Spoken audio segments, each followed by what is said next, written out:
Boa noite, galera. Mostrando aqui a nossa fogueira da véspera de São José. Amanhã é o dia 19, dia de plantar milho para comer no São João na fogueira. Aí, nossa pequena fogueira.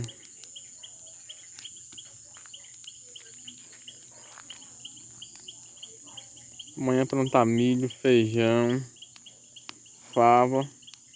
Choveu hoje, foi pouco, né? Mas dá para plantar.